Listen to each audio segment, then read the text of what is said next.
ఉమ్మడి తూర్పుగోదావరి జిల్లాలో యూటీఎఫ్ ఉపాధ్యాయ ఉద్యమ సీనియర్ నేత, all pensioners retired persons association రాష్ట్ర కోశాధికారి చుక్కన సత్యనారాయణ రాజు ఆదర్శప్రాయుడని పలువురు ప్రజా సంఘాల రాష్ట్ర నాయకులు కొనియాడారు. కాకినాడ యూటీఎఫ్ హోంలో ప్రజా సంఘాల ఆధ్వర్యంలో సత్యనారాయణ రాజు సంస్మరణ సభ నిర్వహించారు.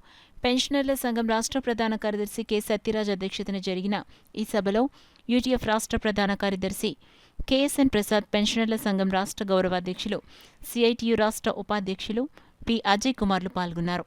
ముందుగా సత్యనారాయణ రాజు చిత్రపటానికి వివిధ సంఘాల నాయకులు పూలమాలలు వేసి ఘనంగా నివాళులర్పించారు.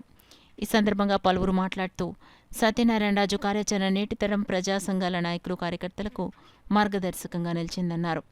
ఈ కార్యక్రమంలో నాయకులు కృష్ణంరాజు, ప్రభాకర్ వర్మ, కేవీవి నాగేష్, టి అన్నారం, కేఎంఎంఆర్ ప్రసాద్, రాజశేఖర్, ఐతాబతుల రామేశ్వరరావు, కరి నాగేశ్వరరావు, జోగ అప్పారావు, చంద్రముల పద్మ, పి వీరబాబు, టి రవి, చక్రవర్తి తదితరులు పాల్గొన్నారు.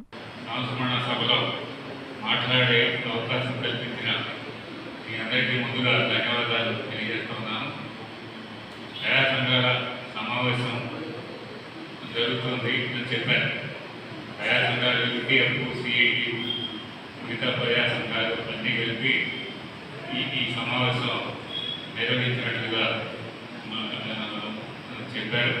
ఆ రకంగా జరుగుతుంది. ముందుగా సిఐటియు రాష్ట్ర కమిటీ తరఫున సత్యనారాయణ రాజు గారి కుటుంబానికి ప్రగాఢ సంతాపం తెలియజేస్తూ ఉన్నాం. అలాగే యూటీఎఫ్ ఉద్యమానికి కూడా మా సంతాపం తెలియజేస్తాం.